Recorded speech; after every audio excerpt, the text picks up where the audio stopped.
지난주 계속 이제 성령에 대해서 저희가 보고 있는데요.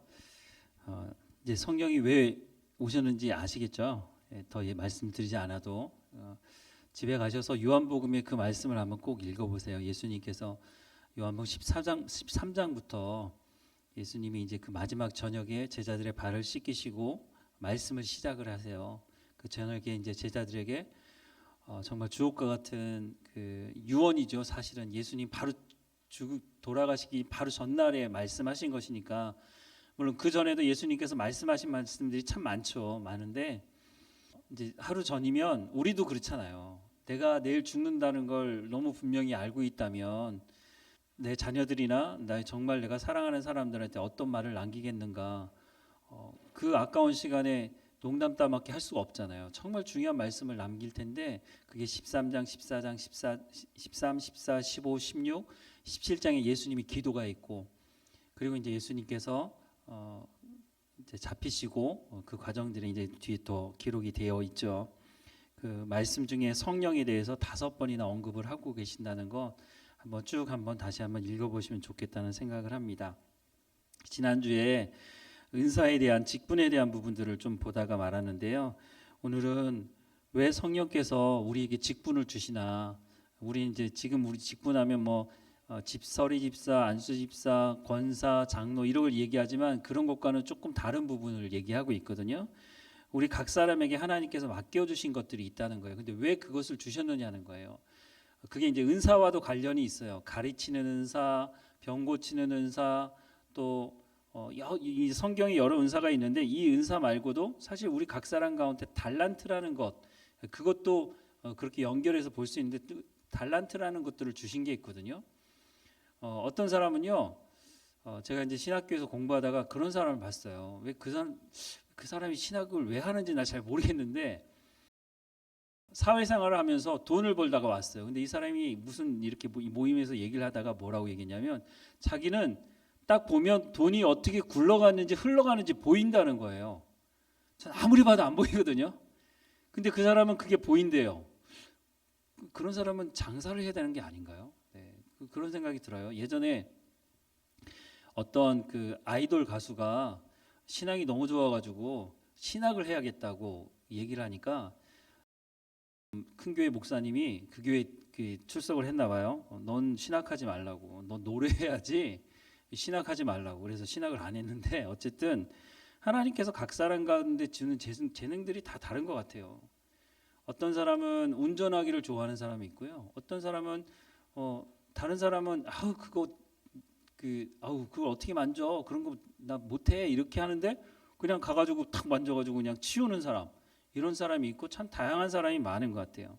근데 왜 그런 직분을 주시느냐, 왜 그런 달란트를 우리 가운데 주셨느냐, 성경이 이렇게 말씀을 하고 있어요. 에베소서 4장 12절 말씀에 보면, 이는 성도를 온전하게 하여 봉사의 일을 하게 하며 그리스도의 몸을 세우려 하심이라 라고 말씀을 하고 있어요.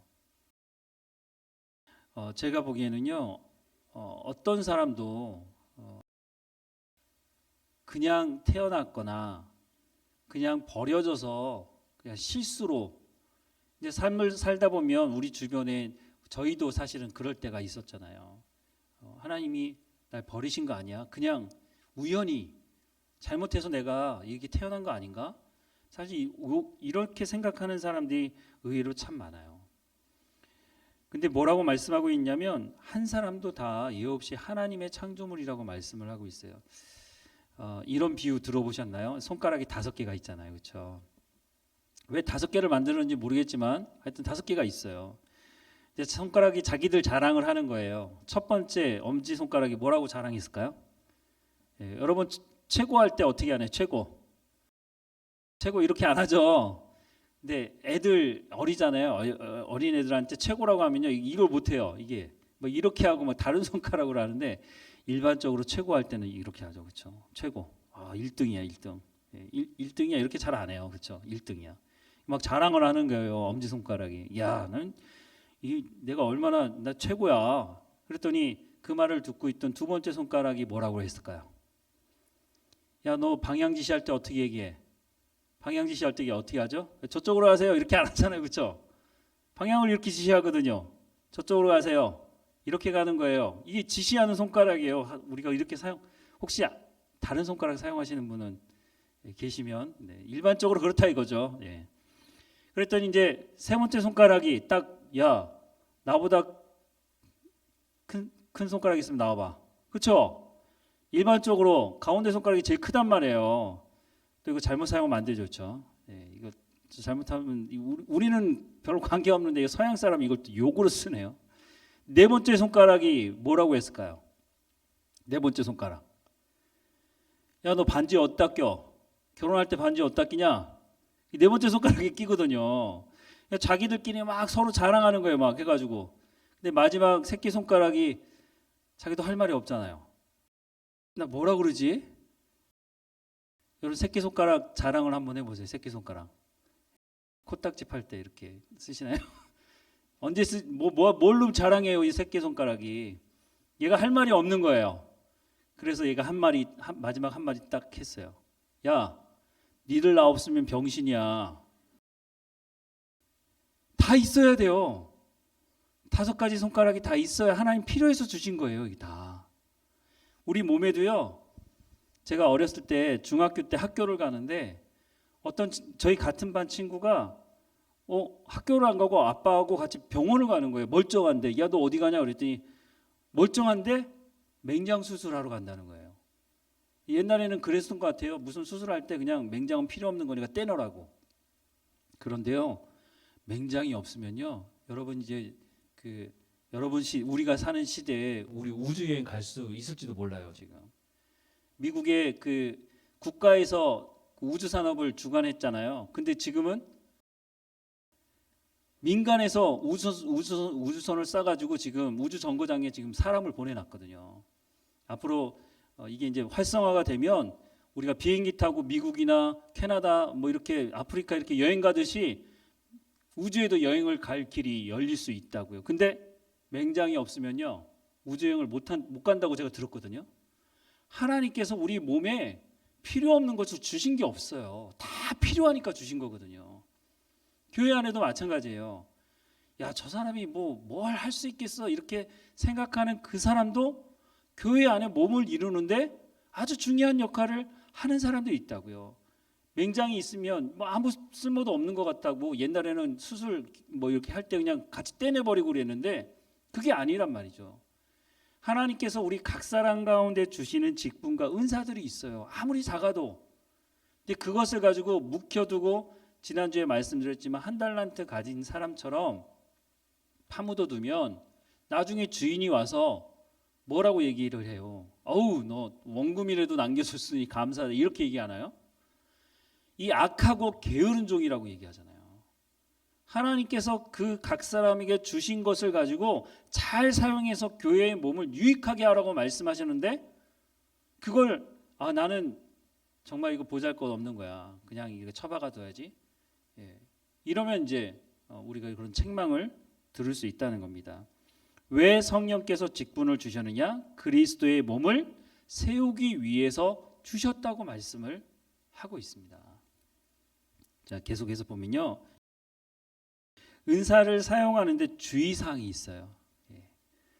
이것 때문에 고린도 교회에 문제가 생겼거든요. 고린도전서 14장 26절.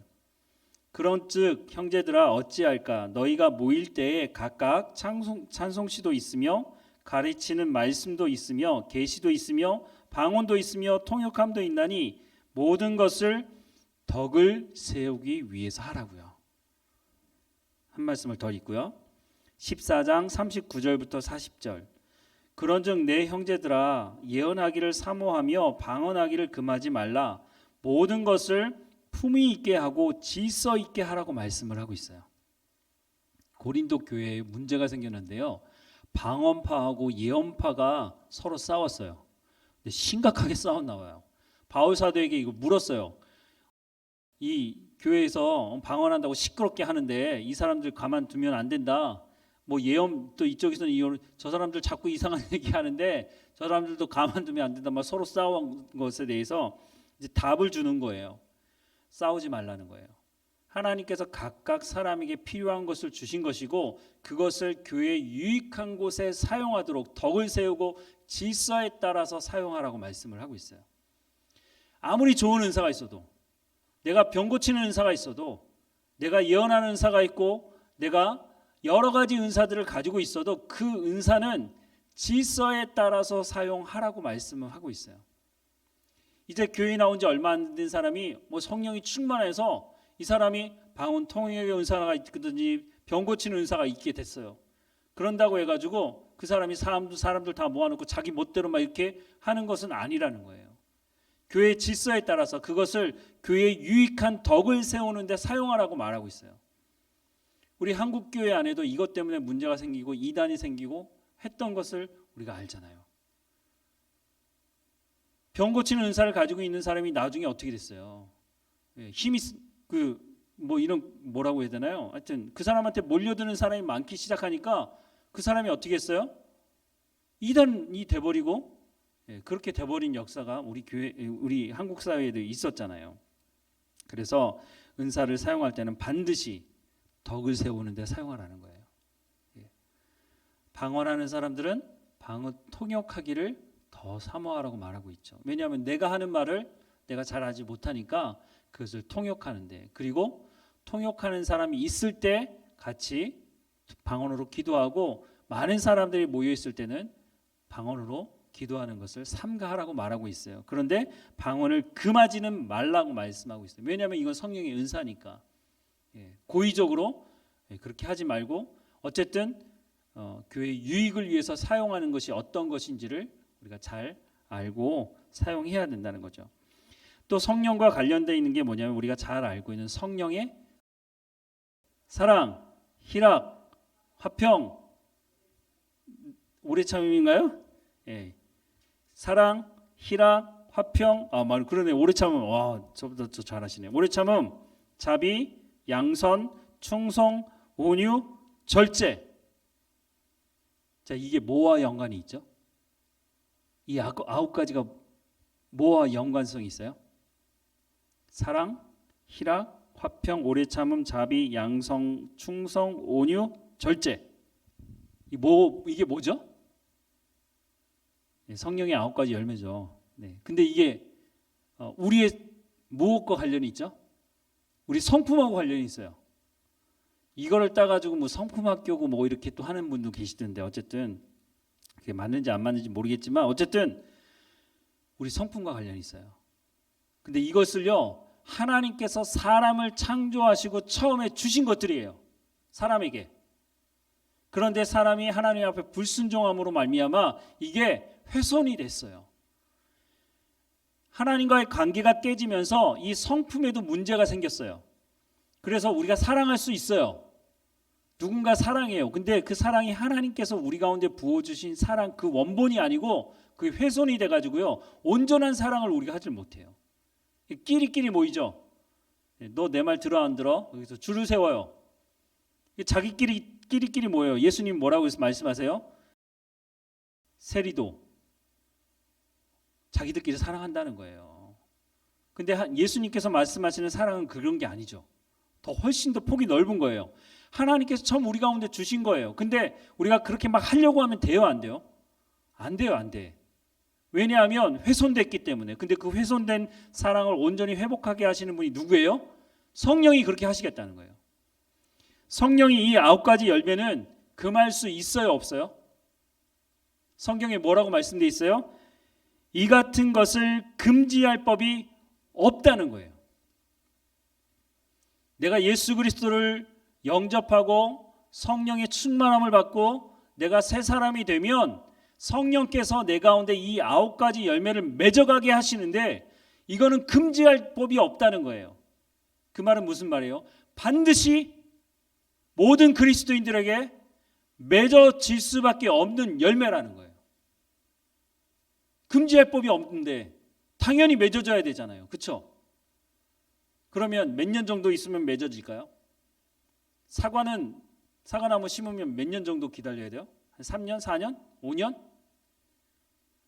과일나무는요 그렇게 오래 걸리진 않는 것 같아요. 근데 이 성품의 열매인 성령의 열매는 시간이 참 오래 걸리는 것 같아요. 여러분 몇 년 신앙생활 하셨어요? 제가 이제 저는 모태신앙은 아닌데 그래도 초등학교 때부터 계속 신앙생활 했거든요. 꽤 오랫동안 했어요. 근데 이 말씀 앞에 쓰면 내가 정말 사랑의 열매를 얼마나 맺었지? 근데 또 이 성령의 열매를 말씀드리면서 착각하는 사람들이 있는데 사과나무 보셨죠? 사과나무. 예, 여기 장성에 사과나무 사과가 유명하다고 하던데요. 예, 맞나요? 예. 대구 사과가 제일 유명하지 않았더니 대구에는 사과가 요즘 안 난대요. 예, 다 북쪽으로 올라가고 가평 이런 데서도 사과가 나오니까 가평 제가 그 화도에 살 때 가평에 갈 일이 있으면 이렇게 가보면요 사과들이 막 열리는데요. 사과나무가 이 오른쪽에는 뭐 이따만하게 크게 열리고 왼쪽에는 한 나무에서 조그맣게 열리고 이렇게 열리나요? 그런 나무 본 적이 없어요. 다 고만고만하게 다 열려요. 근데 성령의 열매도 마찬가지라는 생각이 들어요. 이 9가지 열매가요. 사랑은 이따만하게 큰데 오래 참으면 요만하게 열린다. 그렇게 열릴 수 없다고 봐요. 저는. 성령의 열매는 골고루 맺혀져요. 그런데 어쨌든 이 성령의 열매를 금지할 법이 없다고 말하고 이것은 그렇다고 보면 하나님께서 하나님의 사람들에게 반드시 맺게 하시겠다는 것이에요. 모든 그리스도인들에게 반드시 하나님의 목적이 여기 있어요. 자, 그러면 내가 신앙생활을 10년, 20년, 30년, 40년, 50년, 60년, 70년, 80년 신앙생활 했다. 그러면 열매가 보여져야 되는 거 아닌가요? 그렇죠? 그런데 내 가운데 이런 성령의 열매가 보여지지 않는다면 이유가 뭘까요? 우리가 성령의 9가지 열매에 대해서 너무 많이 들었어요. 근데 이 성령의 9가지 열매가 왜 우리의 삶에 이렇게 잘 보여지지 않는 거죠? 여러분 주변에 같이 신앙생활하는 사람들 중에 성령의 9가지, 저 사람은 진짜 성령의 9가지 열매 진짜 잘 맺었어. 이 9가지 열매는요 보여지는 거예요. 사랑은요 이렇게 만져지는 것도 아닌데 어떻게 해요? 사람을 사랑하게 되면 어떻게 돼요? 그게 나타나게 돼 있어요. 얼굴의 표정으로, 말로, 행동으로 그게 드러나게 돼 있어요. 오래 참는 건요. 이것도요. 뭐 이렇게 만져지는 게 아닌데 분명하게 우리를 통해서 드러나는 거예요. 그렇죠? 기뻐하는 거예요. 기뻐하는 사람 맨날 이렇게 인상 쓰고 다니는 사람이 어디 있어요? 딱 보면 알아요. 야, 저 사람은 왜 이렇게 기뻐하지? 저 사람은 나하고 똑같은 상황이고 정말 어려운 상황인데 저 사람은 볼 때마다 웃고 있어. 왜 웃지? 비웃는 게 아니고 정말 기쁨으로 그 마음에서 우러나오는 기쁨이 있잖아요. 저 사람은 옆에 가면 참 온유한 게 느껴져. 내가 그래야 된다는 거예요. 내가. 성령의 열매가. 하나님께서 그렇게 하시겠다는 거예요. 근데 우리가 그러지 못하고 있다면 이유가 있는 거죠. 어떤 이유일까요? 사실 이유는 간단합니다. 간단합니다. 이스라엘 백성들이 하나님의 말씀을 듣지 않은 것처럼 우리도 듣지 않는 거예요. 정말 말을 듣지 않아요.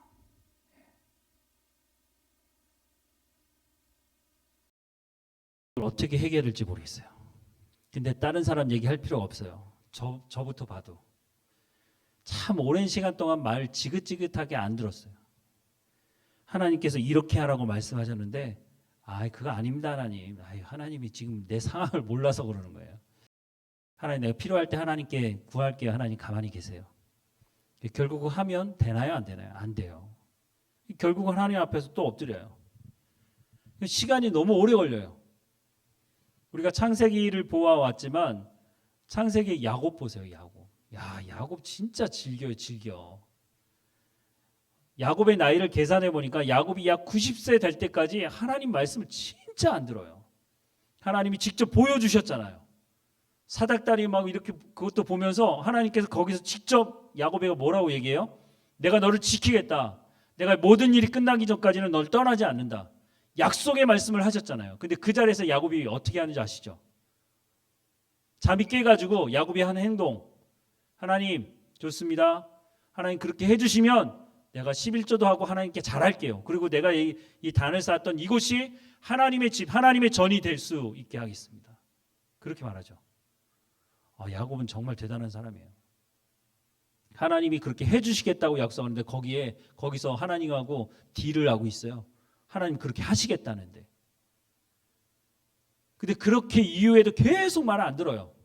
자기 생각대로, 자기의 방법대로 그렇게 방법을 계속 써서 고향으로 돌아오고 모든 과정에 있었어. 근데 그 야곱을 자세히 보고 계셔 보세요. 그 야곱이 누군지. 나더라고요. 우리더라고요. 제가 그런 생각을 했어요. 예전에는 예수님 참 실력이 없어가지고 12명, 그 12명 중에서도 한 명 실패하고 12명밖에 못 남기나. 나중에 내가 목회하면 12명이 아니라 120명 넘게 남겨야지. 그런 마음이 있었거든요. 근데 실제로 신학교를 다니면서 목회 현장에 있으면서요, 제가 회개했습니다. 예수님 12명이 아니고요, 한 사람도 제가 잘 남기고 나갈지 모르겠습니다. 왜 그러냐면요, 안 들어요. 진짜 안 들어요. 말씀을 안 들어요. 자기 생각이 딱 고정이 돼 있어가지고요, 하나님 말씀 안 들어요. 그러니 성령의 열매가 맺혀질 수 없는 거예요. 아무리 성령의 열매가 좋다고 얘기해봐야 아무 소용이 없어요. 왜 어린아이와 같은 그런 믿음이 없이는 천국에 들어갈 수 없다고까지 예수님께서 얘기하셨을까요? 이거 잘 들어보면요, 정말 무서운 말씀이에요. 어린이와 같은 그 믿음을 가지고 있지 않으면 천국에 들어갈 수 없다고 예수님 얘기하시고 있는 그 말씀 그대로 한다면 정말 무서운 말씀이죠. 그 말씀이 무슨 말씀일까요? 왜 어린이와 같은 그 믿음이 없이는 천국에 들어갈 수 없다고 얘기할까요? 애들은요, 엄마 아빠가 얘기하는 건 무조건 믿어요. 나이가 어릴수록 더 그래요. 그런데 애들이 크잖아요. 자기 생각이 들어가기 시작하면요, 부모가 뭐라 그래도요, 그거는 엄마 시대 얘기고 아빠 시대 얘기고요, 지금은 달라요, 이렇게 얘기해요. 다른 부분이 있죠. 우리가 그 아이들의 그 문화 속에서 살아보지 않았기 때문에 다를 수 있지만 기본적인 건 다 똑같아요. 시대와 나라와 관계없어요.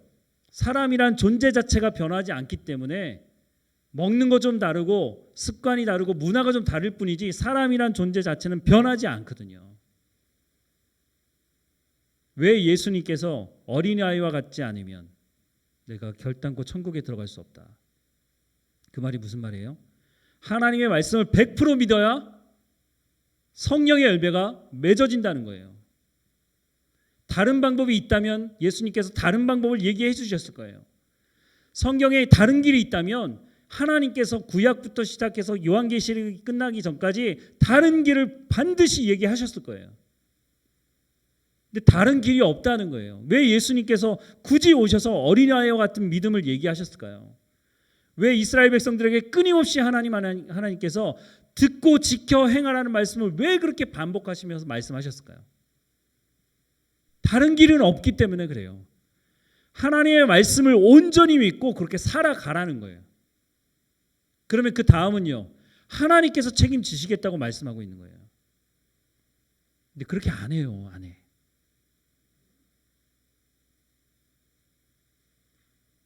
저도 다른 길이 있으면 여러분들에게 좀 안내를 해드리고 싶어요. 근데 없어요.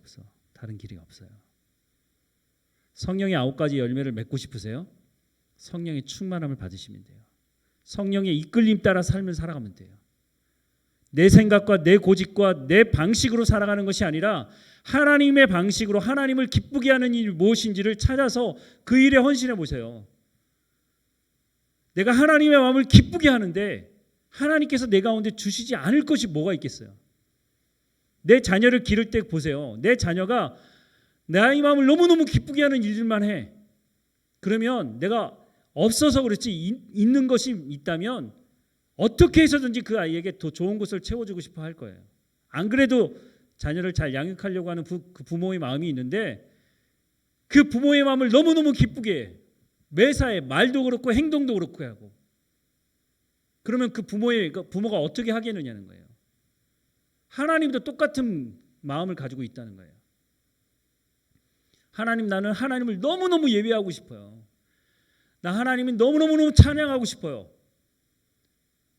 내가 하나님 앞에 온 마음으로 온 전심으로 헌신하며 살아가고 싶어요. 그러면 하나님께서 어떻게 하시겠느냐는 거예요. 여러분, 금식하고 하나님께 뭐 해달라고 간절히 뭐 기도한다고 그게 그런다고 해결되는 게 아니거든요. 하나님의 마음을 기쁘게 해보세요. 하나님의 마음을 기쁘게 하는 삶을 살아보세요. 그럼 하나님께서 알아서 다 주신다고요. 우리의 필요를 하나님 모르신다고 말씀하는 게 아니잖아요. 우리의 필요를 하나님 아신다고 말씀하세요. 근데 말을 안 들어, 말을. 그러면 거기다 그런 걸 얹어주잖아요. 그럼 그거 받아가지고 뭐 하겠어요? 하나님께서 나한테 난 하나님께 구하지도 않고 막 그랬는데 하나님이 막 재정적인 막 보호줘. 그거 가지고 뭐 하겠어요? 그거 타락자금이죠, 타락자금. 그거 가지고 아무 데 가서나 돈 쓰고 그거 가지고 선한 일에 쓰겠어요? 하나님이 기뻐하는 일, 하나님이 구제하는 일을 기뻐하니까 그런데 여러분 사용해 보세요. 하나님이 기뻐하는 일 현장에 가서 여러분 그 일을 섬겨 보세요. 다른 사람은 다 하기 싫다 그러는데 교회에서 그거 다 하면 욕먹어, 하지 마. 그거 한번 해보세요. 하나님, 나 기쁨으로 일을 감당하겠습니다. 여러분 해보세요. 하나님 어떻게 하시는지. 하나님이 그런 사람을 내치는 법이 없어요. 하나님 마음을 기쁘게 하는 삶을 살아보세요. 하나님께서 책임지신다니까요. 하나님께서 우리 가운데 성령의 열매를 맺게 하시기 원하셔요. 성령께서 맺게 하시기 때문에 성령의 열매예요. 내가 맺을 수 없어요. 내가 막 사랑하려고 한다고 해서 사랑의 열매가 맺어지는 게 아니고요. 내가 막 참아야지 한다고 해서 인내가 오래 참음의 열매가 내 가운데 맺어지는 게 아니에요. 우리가 성령을 통해서 우리 가운데 주시는 이 성령의 열매를 우리의 삶 가운데 맺어가기를 간절히 소망합니다. 기도하겠습니다. 사랑하는 하나님, 우리 가운데 성령님을 허락해 주셔서 감사합니다. 성령님을 통해서 하나님 말씀을 깨달아 알 수 있도록 우리를 진리 가운데로 인도하시니 감사합니다. 그 말씀을 깨달아 알게 하시고 또한 우리의 마음에 새기게 하셔서 성령의 열매를 맺는 삶으로 나아갈 수 있도록 인도해 주옵소서. 하나님께서 주시는 마음을 가지고 우리의 삶의 현장에서 하나님의 말씀을 온전히 이루어가는 삶이 될 수 있도록 우리가 어린이와 같은 마음을 가지고 오직 하나님만 의지하며 살아가는 삶이 되게 하셔서 성령의 열매를 통해서 예수 믿지 않는 사람들에게 예수 믿는 사람의 삶이 어떤 것인지 어떤 열매를 맺는 것인지를 보일 수 있도록 하나님 우리가 증인의 역할 감당할 수 있도록 인도해 주옵소서. 우리의 삶의 현장에서 일어나는 많은 문제들 속에서도 하나님 말씀을 중심으로 하나님 말씀을 붙들고 살아가는 삶이 될 수 있도록 인도해 주옵소서. 하나님께 지혜를 구합니다.